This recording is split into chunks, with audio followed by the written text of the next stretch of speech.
There are so many great neighborhoods in the Halifax area, but few offer as much forested green space as the community of Spryfield. I, for one, can't wait to check it out. I lived here before this was a provincial park. And when it became a provincial park, I was just really delighted because it was the right thing to do with this piece of land, which belonged to the province and became a provincial park in 1984. I go hiking, I swim in the lake, I canoe on the lake, I go nature watching. I'm trained as a botanist, so I'm interested in the plants that are found here as well as the animals. For the community of Spryfield, this is a really, really important place. This is going to be what will make this community into a special place in the future.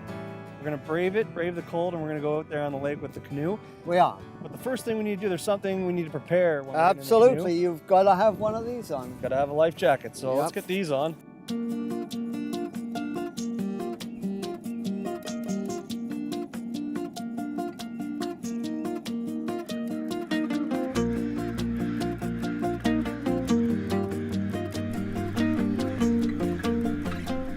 We'll circle around and we'll just come straight in.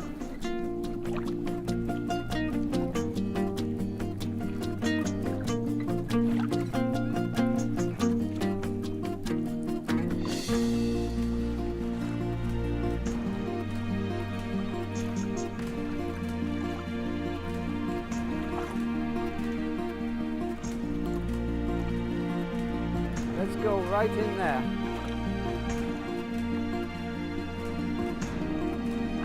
Take it easy. And there's a rock under me here. Okay.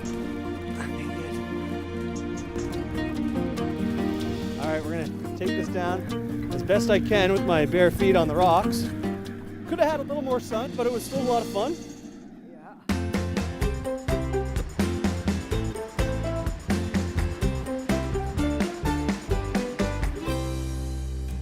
Here on Herring Cove Road, so I thought I'd stop in and talk to Captain Rickman and the guys from Fire Station 6 to find out what goes into keeping Spryfield safe. My name's Ron Rickman. I'm the captain here on C Platoon at Spryfield Station 6. Operating out of Spryfield as a fire company is very rewarding. It's a really community-based station out here. We have people stopping in all the time just to see us. They bring their dogs by, we give them treats, and it's a really awesome place to have a fire station and to work out of. We can run into just about any situation at any given time. We have the highways here, we have high-rise, we have lakes. It's an opportunity for us to be a well-rounded firefighter, and the community really accepts us, and I think they appreciate that we're here. All right, here with my buddy Vasily Tizmiklis. How you doing? Glad I could be here with you, buddy. Thank What you. are we doing here? What do we got here? So here we got some Hoatro gear, which is a lot of people call it Jaws of Life, but really you got a ram, which spreads things, pushes things apart, I should say. Cutters, cuts things, obviously, and the jaws, which everybody refers to, but they're really spreaders, so it'll just shred everything. So this is the pump. This just runs out all the gear. Okay. Miles, we'll get you to carry these so you get the feeling of what it feels like to carry two tools at once. Let's do this. Not your average tool. All right, how's that? That was pretty good. All right, so this is the hose that runs it all. This is just a gas-powered engine that runs hydraulic fluid. So we can do this outside or inside? Oh, we gotta do it outside because it's gas-powered. Okay. So these tools are mostly for car accidents. Okay. They're cut or kind of separate pieces. Exactly. Okay. Exactly. We'll turn the machine on and we'll get you to... Start this thing? Yeah. All right. It's good, it's good. Woo! Let's not go crazy here, Mom. That's pretty cool.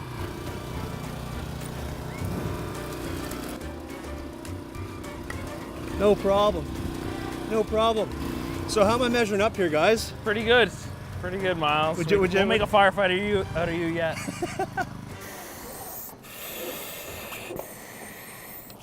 All right, so what's this all about?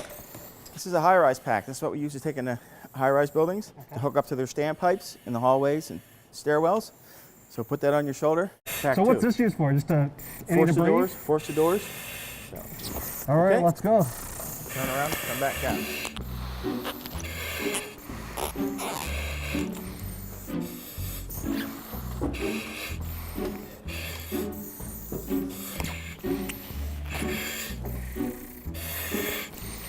I did it! All right, guys, as much as I'd like to hold all this gear a little longer, I think it's time to put this hose down. Oh, that's not good. These firefighters are putting on a lot of gear. They're working really hard before they even get to the accident or the fire, so you gotta give it up for these guys.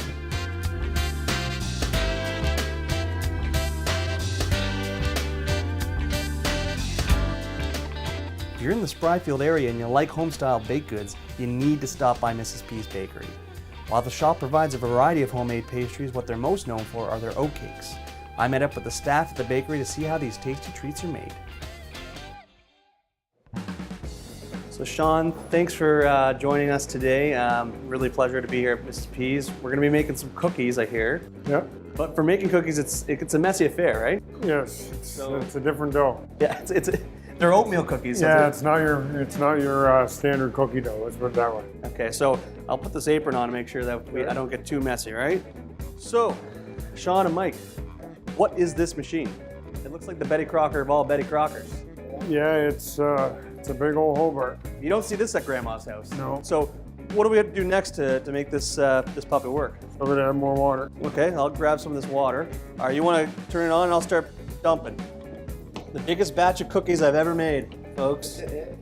All right, guys, well, let's get to the next stage. Basically, we make it the night before. Then we scoop it out of these buckets and pat it down. So if you want to start there or Yeah. here, whatever. I think I'll try giving the whole process a little go here, and you can critique me as I go. This is like brick mortar here. It's not Pillsbury dough, that's for sure. I feel like I could build a house with this stuff.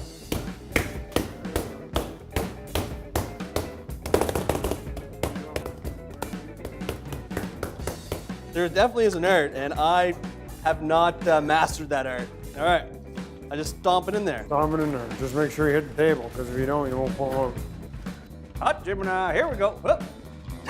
Almost. Almost in the right. Let's see if I can't get the flip going here. You gotta have a little bit of fun when you're cooking cookies at Miss P's. All right, perfect flip. There you go. Not bad. I think it's time we put these bad boys in the oven, and then we can get to dipping some chocolate. Okay, so take me through the dipping process. All right, well, now what we're gonna do is we're gonna take our sandwich cookies, and I like to give a little shake to make sure all the excess oats are off from the outside. And then we dip about halfway, kind of scoop it off like that, and then set it off. How tempted are you to just dip the entire cookie in chocolate? Oh, it's so tempting.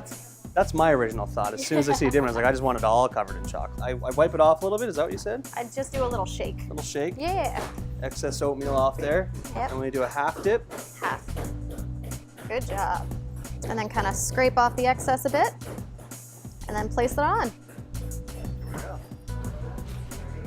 You should see Sean do this. He's like an Olympic with it. He's an Olympic athlete. Oh yeah. Okay, should I try and do a little time trial here? Sure. Okay, let's do this.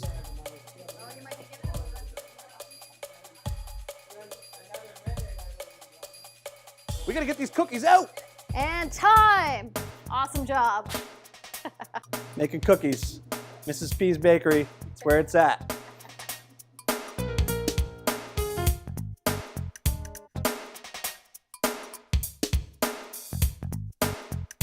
We met up with Goal Line President and owner of Station 6 Food and Drink, Gord Dickey, to find out what Goal Line is and to talk about what starting a brand new restaurant in Spryfield was like for this local business entrepreneur.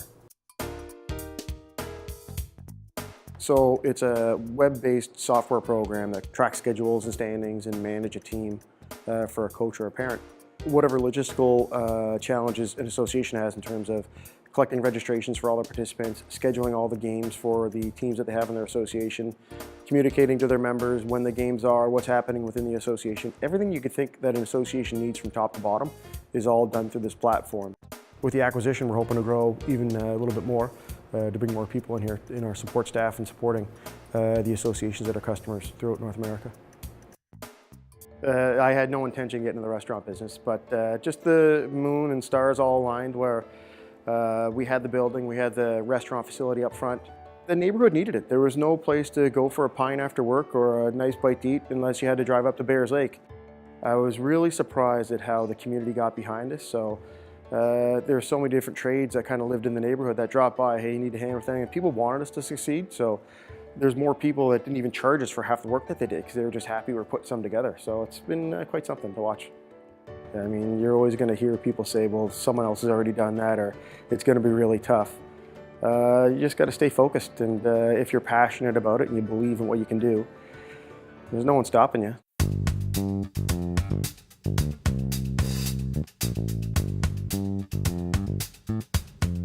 Recreation centers provide an important space for people to socialize and stay active all year round.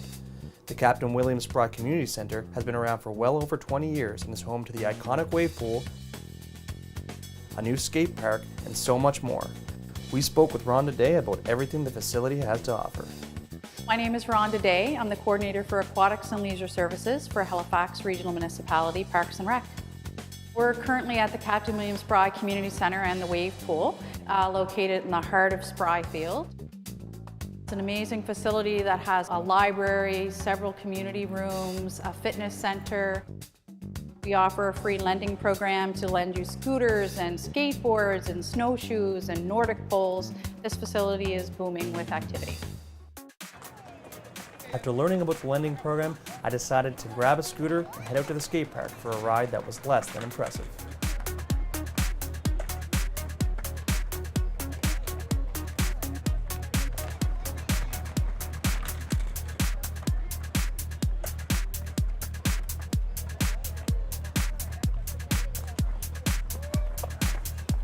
Let's do this.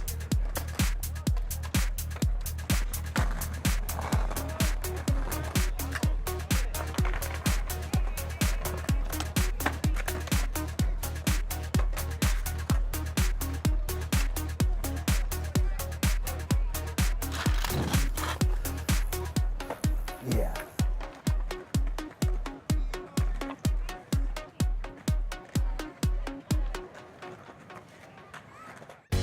There was no way I could leave Spryfield without taking in a little more nature on one of their many trail systems. With that in mind, I picked up my dog Chester and set out for a beautiful hike at the Culbert Lake Trail. Let's go hiking, Chester.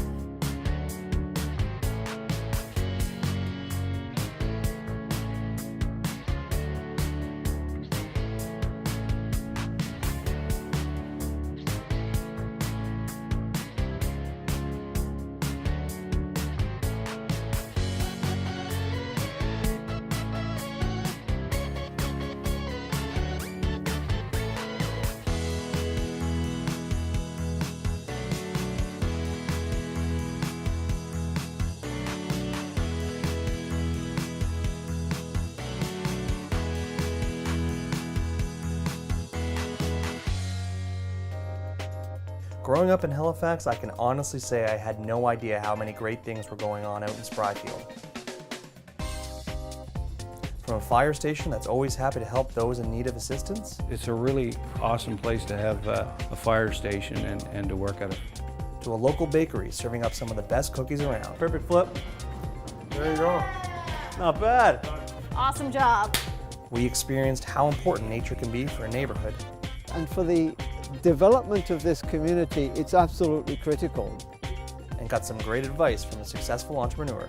Don't take no for an answer and just keep digging. I mean, you're always going to hear people say, well, someone else has already done that, or it's going to be really tough.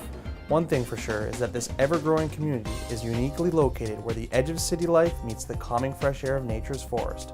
And to me, that makes Spryfield a pretty special place to live.